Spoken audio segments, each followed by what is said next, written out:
la manera en la que se movieron los mercados. Le doy la bienvenida de verdad a esta mesa. No puedo imaginar una mejor mesa para hablar de lo sucedido el día de hoy. Le agradezco mucho al maestro Enrique Quintana, vicepresidente y director general editorial del Financiero, estar esta noche por acá. Gracias, maestro Quintana. Javier, gracias. ¿Cómo le va? Y también de este lado, el maestro Alfonso Zárate, analista político. Gracias, Alfonso, por estar. Gracias, de verdad.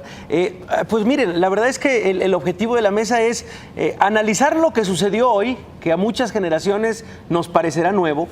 Este tema lo habíamos escuchado como una leyenda, el famoso dedazo presidencial, pero no habíamos tenido lo que había sido la construcción de esta pues incertidumbre, cobertura mediática, etcétera, que yo no sé si existía antes. Vamos a ir a hablar de eso. Pero antes de eso, me interesaría mucho hablar de la figura de José Antonio Meade. Y le paso el balón al maestro Enrique Quintana. ¿Qué podemos decir de José Antonio Meade? Tal vez pues sí, un político que ha estado en varias secretarías, pero tal vez lo más criticado es que nunca ha aspirado, nunca ha ganado un voto José Antonio Meade. ¿Qué decir de él, de esta figura? Es más que político un funcionario, porque no había hecho, por lo menos explícitamente, política de manera partidista. Ahora la va a hacer a través del PRI. Había sido funcionario en dos gobiernos diferentes. Es el único mexicano que ha sido secretario en gobiernos de partidos diferentes. Luis Videgaray refirió hace tiempo, la semana pasada, a Plutarco Elías Calles, pero Plutarco Elías Calles fue funcionario en gobiernos del mismo partido. En este caso es del PAN y del PRI. Y esto pareciera sugerir más bien a un tecnócrata, alguien con competencia técnica, con habilidad profesional y que mereció la confianza de dos presidentes de partidos distintos. Sin embargo, pues resultó ser un político muy hábil, porque si bien el procedimiento que siguió el presidente Peña fue el clásico, así lo definió él, el de la liturgia, el dedazo presidencial, la realidad es que Meade construyó la candidatura, no fue ajeno a la decisión del presidente. Y la construyó estableciendo lazos políticos con diferentes grupos. Una cualidad que tiene Meade es que tiene capacidad de interlocución con la izquierda y con la derecha. Obviamente hay muchos panistas cercanos a él y con quien habla de manera muy natural, pero también hay muchos perredistas, que hablan perfectamente con él, y uno que otro morenista. Parece sorprendente, pero hay uno que otro morenista que también tiene una interlocución cercana con Meade. Mira, es interesante este análisis, porque sí, efectivamente se había dicho que podía ganar votos de algunos panistas, pero poco se ha explorado la parte de un puente con la izquierda. Cualidades de José Antonio Meade, los puntos, el talón de Aquiles, las desventajas de José Antonio Meade. Quisiera en primer lugar agregar de las fortalezas que se trata de un político del siglo XXI. Es decir, cuando nosotros revisamos la historia, nos damos cuenta de que, digamos, a partir de la década de los 20 del siglo pasado, lo que prevaleció de 1920 a 46 fueron los militares. Prácticamente todos los presidentes, con una excepción, eran generales de división. Y eso es entendible porque salíamos de la lucha armada y los militares tenían mando de tropas, recursos, etcétera. A partir de 46 lo que viene hasta 82 va a ser el periodo de los políticos, fundamentalmente abogados, pero el país se inserta en la globalidad y entonces me parece que la nominación de Meade lo que nos dice es que es un hombre del siglo XXI, es decir, es un técnico de altas calificaciones que entiende muy bien la inserción de México en el exterior. Y en cuanto a la parte de las vulnerabilidades, yo diría que la principal es el partido que lo postula. Es decir, creo que es una debilidad para un candidato el ser postulado por un partido que tiene, tanta aversión y tantos negativos. Entonces creo que esa sería una vulnerabilidad importante.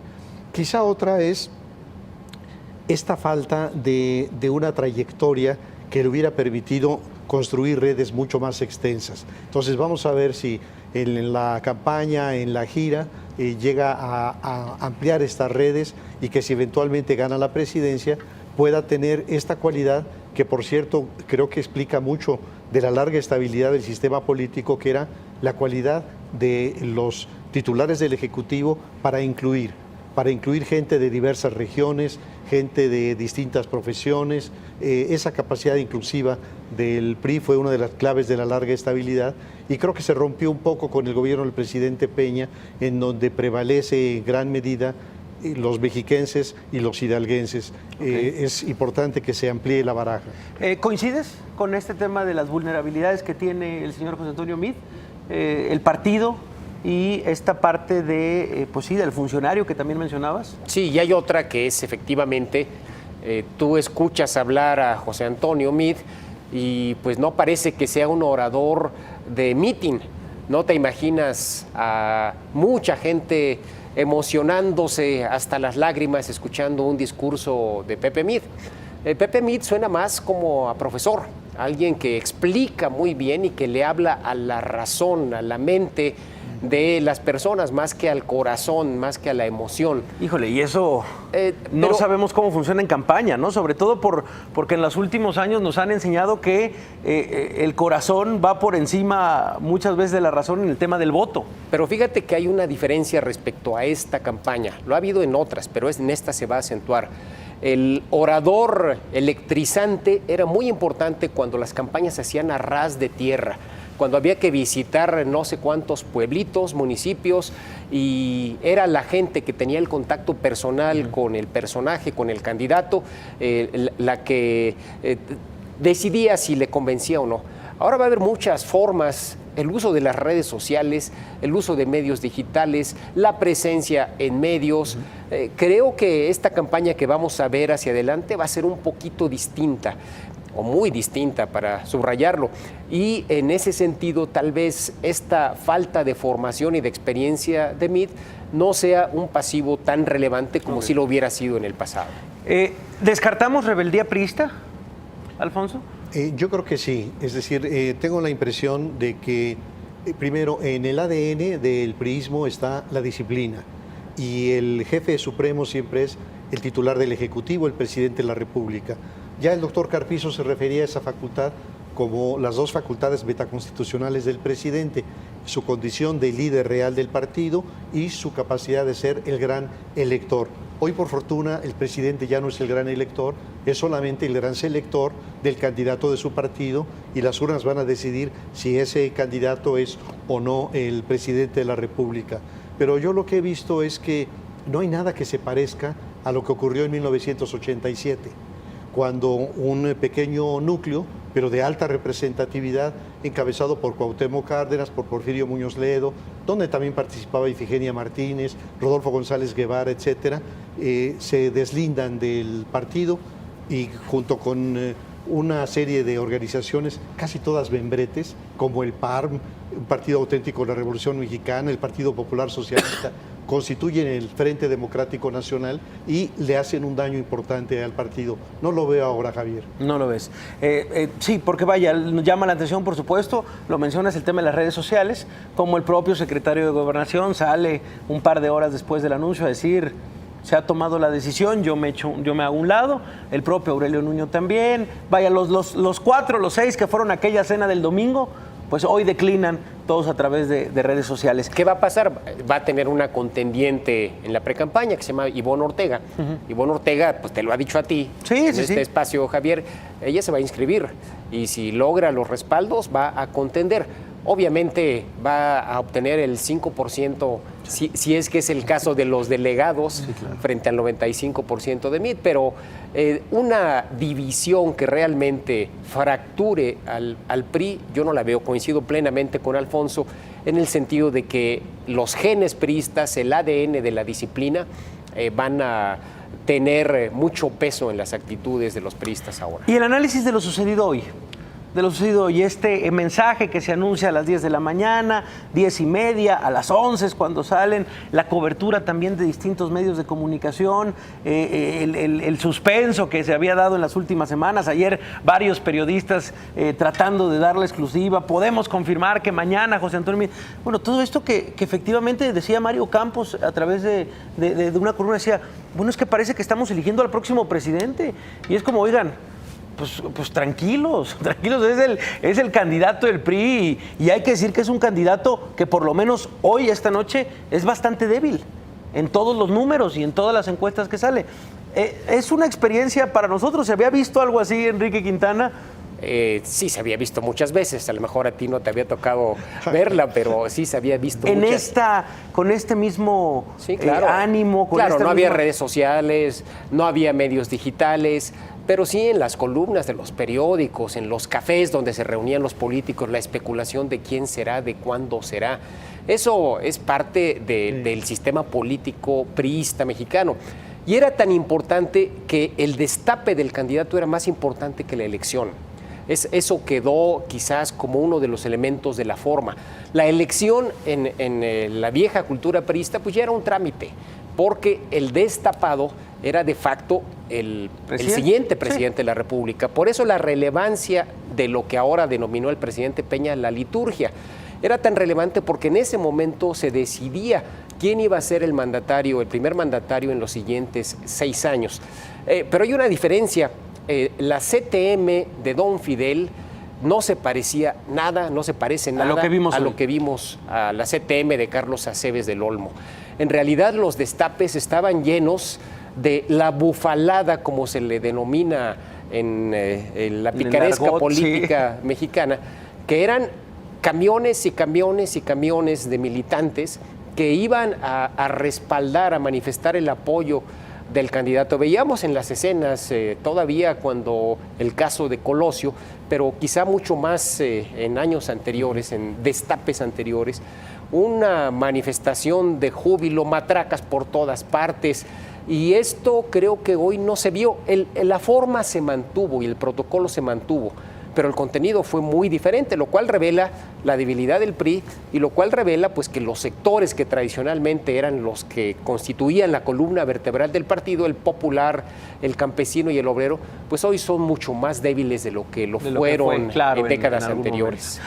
Se decía, incluso en varias columnas a inicios de año, cuando se pensaba que el PRI estaba en la lona, cuando se pensaba que el PRI prácticamente iba a nadar de muertito el último año y medio, que había que romper, que la única manera de salvar al PRI era un candidato crítico con el gobierno del presidente Enrique Peña Nieto. Alguien que se separara de una figura al cual en estos 6 años no le ha ido nada bien, maestro Zárate. ¿Se puede apostar a algo así? ¿Se puede apostar a algo así en la figura de José Antonio Meade? ¿Algo de autocrítica al partido, al propio gobierno en el cual él estuvo?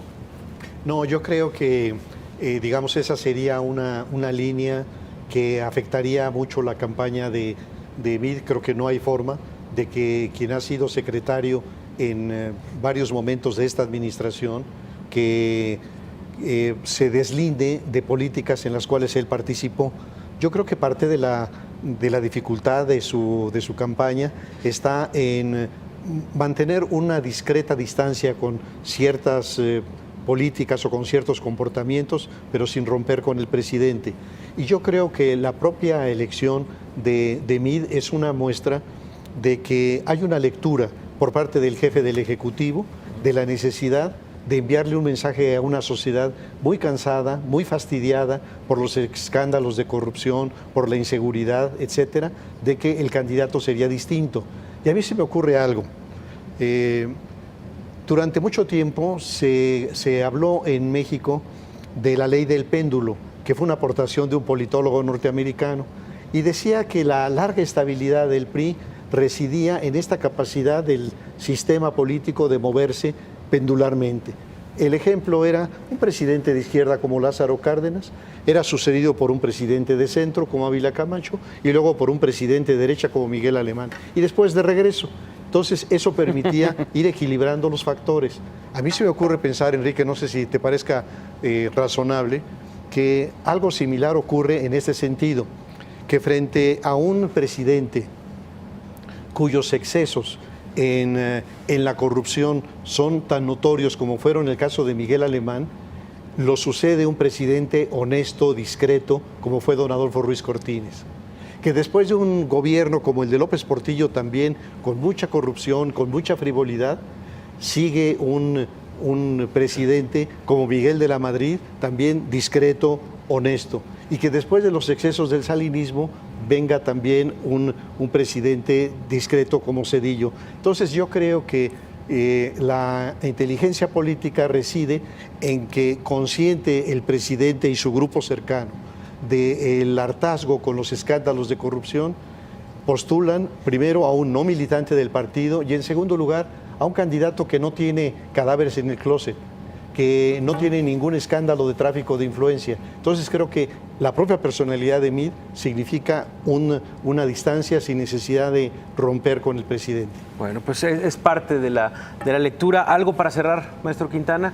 Creo que habrá una dialéctica, si me permites la palabra, de mantener la cercanía con el presidente, pero distanciarse en dos temas. El que ya refería Alfonso, el tema de la corrupción y el tema de la seguridad, que también es otro de los asuntos que cala a la gente.